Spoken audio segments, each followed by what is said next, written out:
قوليلنا ايه سر جمال بشرتك؟ بشرب ميه كتير وبنام بدري. يا هلا وغلا، ازيكم؟ عاملين ايه الاخبار؟ الصراحه انا مكسوفه شويه وانا بصور الفيديو ده، مش حابه ان انا اتكلم عن نفسي. كان بيجيلي كومنتس كده اللي هو انتي عملتي ايه في بشرتك، احكي لنا عن تجربتك مع البوتوكس والفيلر. ملاحظه ان وشك تخين ومليان، انتي عملتي ايه؟ الكلام ده كله.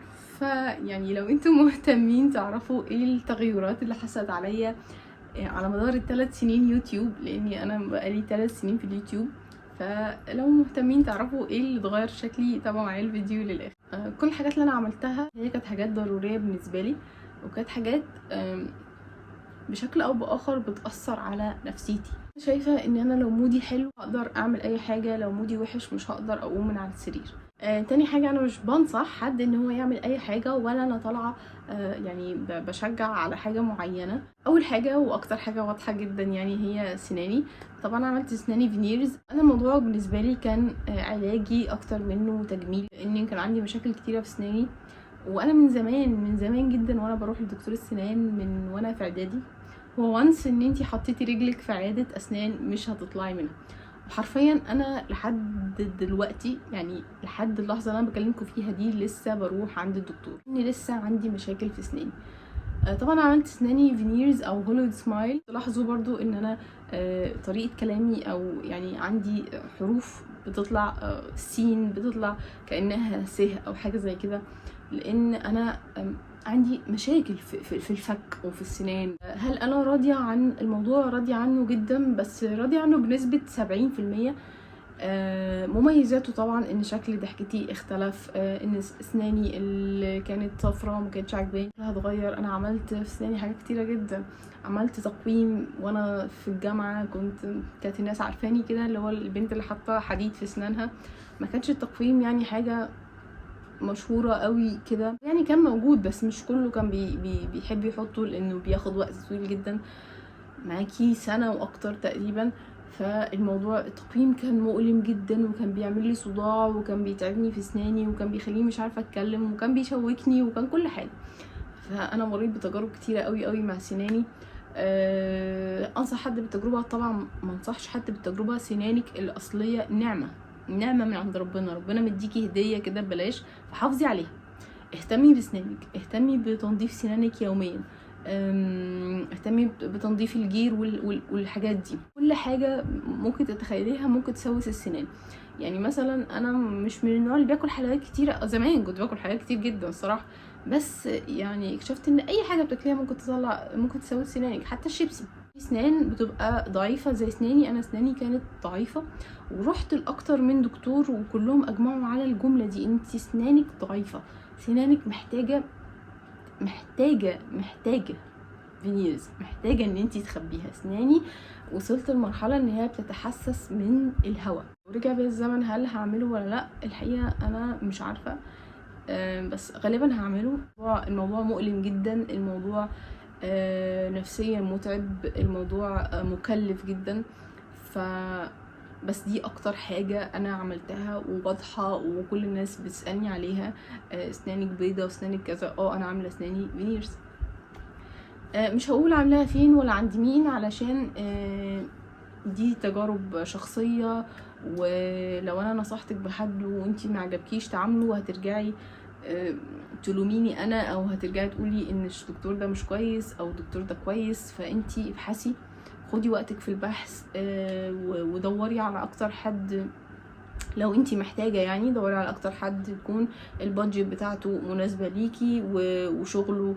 ريفيوهات الناس، مش ريفيوهات المشاهير، ريفيوهات الناس عنه كويسة، وشوفي الموضوع انتي هيناسبك ولا لا. تاني حاجة بقى عملتها، او تاني حاجة واضحة يعني جدا في شكلي، هي حواجبي. وانا مش عارفة ليه، يعني احنا ايام الجامعة يعني كنا بنخلي حواجبنا رفيعة. مش عارفة ليه الصراحة، ومش عارفة ليه برضو. يعني لما كنا بنتجوز او العرايس على ايامي كانوا بيخلونا حواجبنا سطر كده. زمان حواجبي كانت رفيعة، وكنت مش بعرف اخلي شكلهم كويس، وكنت لما بعرضهم من نفسي بيبقى شكلي غريب، بيبقى شكلي بيخوف. الحاجة اللي انا عملتها في حواجبي واللي مش هنصح اي حد بيها، لان الموضوع ده يعني عليه كلام هي المايكرو بليدنج. انتي اعملي البحث بتاعك واسالي الموضوع يجوز ولا لا يجوز، او حرام ولا حلال. انا هنا مش ان انا احلل حاجه حرام ولا احرم حاجه حلال. انا عملت البحث بتاعي ودورت ولقيت ان في ناس بتقول ان هو مش حاجه حرام لانه ما بيطلعش دم، وهو مش تاتو دائم بيروح، ومش بغير في حاجه في خلقه ربنا، ما هو هي نفس السحنه. وكمان يعني هي راحت اساسا، انا عاملاها من فتره فهو يعتبر راح. بس عرفت شكل الحواجب اللي بتخليه شكلي يعني شباب اكتر، لان كل ما كانت حواجبك تخينه كل ما كان شكلك كده بريء وشباب اكتر. كل ما كانت حواجبك رفيعه بيبان ان انتي شكلك تعبان ومرهق وكبير. والكلام ده ان جنرال، يعني حتى لو تشوفوا مثلا الممثلات لما كانت حواجبهم رفيعه ولما بقوا يتخنوا في حواجبهم ما يبقى شكلهم عامل ازاي. مش عايزه احط صور، مش هحط صور، انتوا بقى دوروا براحتكم عشان ما بقاش بتكلم على حد معين. برضو ما هتلاقوا الاتراك هتلاقوا حواجبهم تخينه وبيسيبوها كده ناتشورال قوي، فبتحسوا ان شكلهم بنوتاتي كده او شباب، يعني فاهمين قصدي. فدي تاني حاجه انا عملتها في شكلي. حاجه بقى وهي حاجه انا ما عملتش فيها حاجه، يعني ان الناس اللي بتقولي خدودك ومش خدودك وانتي عامله بوتوكس وانتي عامله فيلر، انا مش بحب البوتوكس خالص.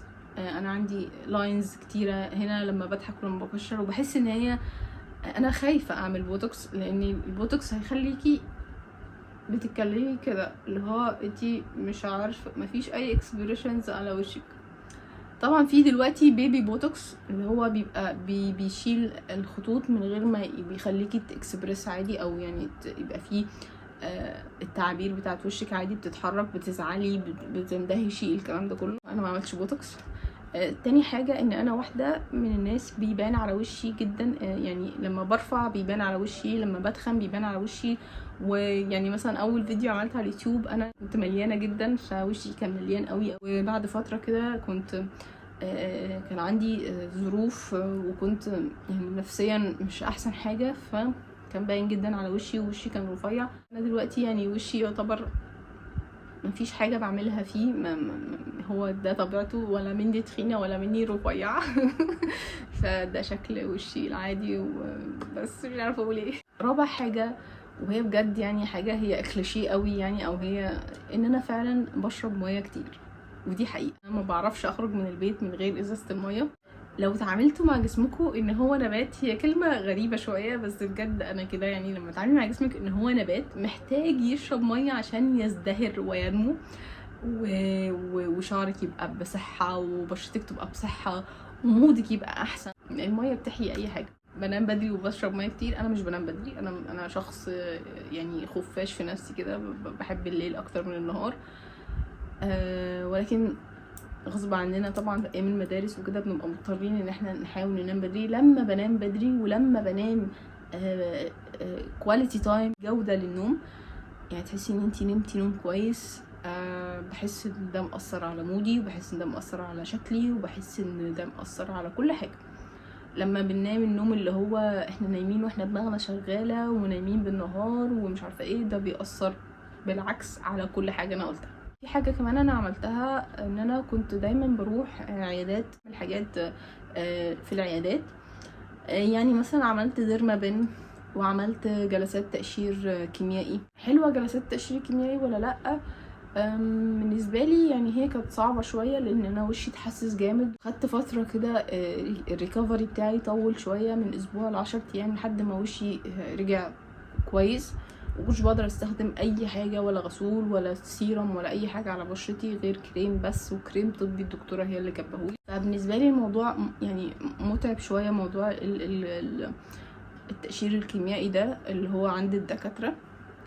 الديرمابين يعني تعتبر حبيتها، بس حسيت ان هي مؤقته، تاثيرها مؤقت قوي. المفروض الديرمابين لو تعمليها على حسب كلام الدكتوره، يعني تعمليها ليها سيكونس كده، يعني مثلا تعمليها مره في الشهر وبعد كده مره كل شهرين. يعني هي قالت لي حاجه بس انا مش فاكراها، ان انتي محتاجه ان انتي تستمري عليها على الاقل 3 جلسات علشان تشوفي نتيجه احلى، علشان الديرمابين بتحفز ان بشرتك زي كانها بتعمل خدوش بسيطه في البشره، فالبشره يعني بتحاول ان هي تطلع كولاجين اكتر او اسرع عشان تهيل الجروح اللي حصلت دي، فبتوصلي لمرحله ان تلاقي وشك فيه نضاره وكده. حاجه بقى عملتها وهي حاجه اي حد يقدر يعملها او يجيبها، هي ان انا بقيت بستخدم سيرم ريتينول. يعني الحوامل يمتنعون، ما ينفعش اي حد حامل يستخدم اي حاجه من مشتقات فيتامين ايه.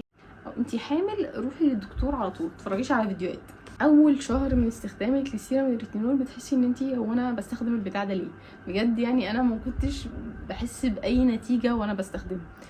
بعد شهرين هتبتدي تلاحظي فرق. اول حاجه هو سيرم الريتينول ايه فايدته؟ اخر ظهور التجاعيد، بيحفز البشره على انتاج الكولاجين، بيدي نضاره مع الوقت.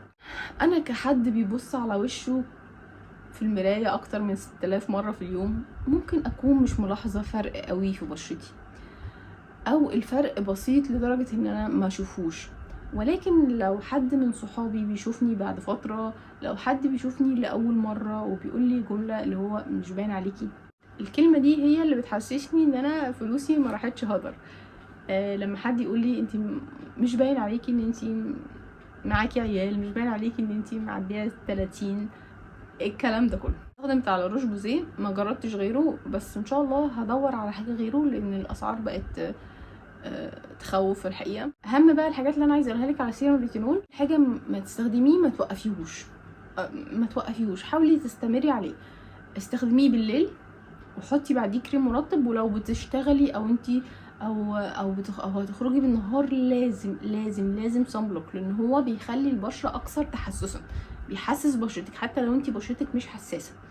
تمام. فسيرم الريتينول لو هتستخدميه تعاملي معاه بجديه شويه، استمراريه 2 ل3 مرات في الاسبوع. تحطي بعديه مرطب، وممكن لو انتي بشرتك بتتحسس قوي حطي مرطب الاول وبعدين حطيه هو وبعدين حطي مرطب بعديه. تالت حاجه لازم صن بلوك از ا ماست، لازم.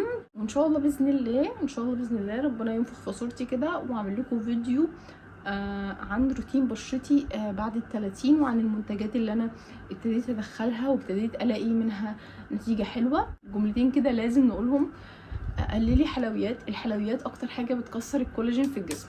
كلي فاكهه كتير وكلي خضروات كتير، الحاجات دي بجد بتفيد، ولو انتي تعاملتي معاها على ان هي استثمار في بشرتك وفي جسمك وفي شعرك هتحبيها جدا. قللي من اكل الجانك فود او الاكل اللي هو بره بقى، كنتاكي وماكدونالدز، وقللي من الاكل ده على قد ما تقدري.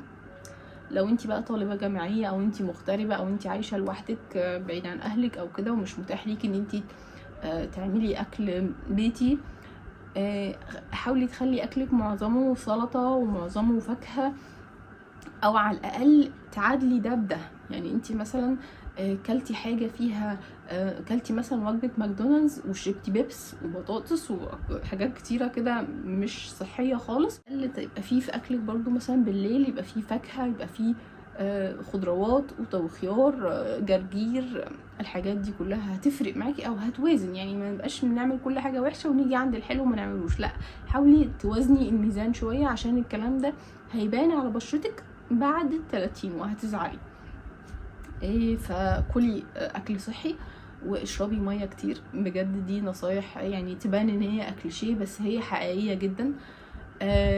مش هقولك ابعدي عن التوتر والضغط والستريس لان انا مش عارفه ابعد عنه، بس طول ما انتي قادره ان انتي تخلي مودك كويس برضو استثمري في مودك.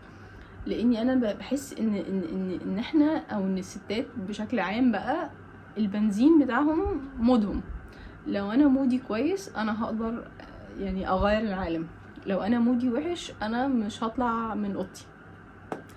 فاي حاجه بتستثمريها في مودك وفي شكلك وفي جسمك وفي الكواليتي بتاعت حياتك ما تستخسريش فيها بجد. ما تجيش تقولي انا ليه اشتري سيرم ب600 جنيه، انتي بتشتري سعادتك. اتمنى الفيديو يكون عجبكم، استفدتوا منه باي معلومه ولو بسيطه. بجد الفيديو ده ويرد قوي بالنسبه لي، بس يا رب تكونوا استفدتوا منه. انا تقريبا كده جمعت كل النقط، فلو في حاجه نسيت اقولها قولوا لي في الكومنتات. لو عندكم اي اسئله قولوا لي في الكومنتات، خلينا نشوف يعني اذا كان في اسئله تحبوا ان انا اتكلم عنها او حاجات تحبوا ان انا اتكلم عنها تاني. شكرا ان سمعتوا الفيديو لحد الدقيقه دي. كان معكم آية سليمان، شكرا ليكم، سلام عليكم.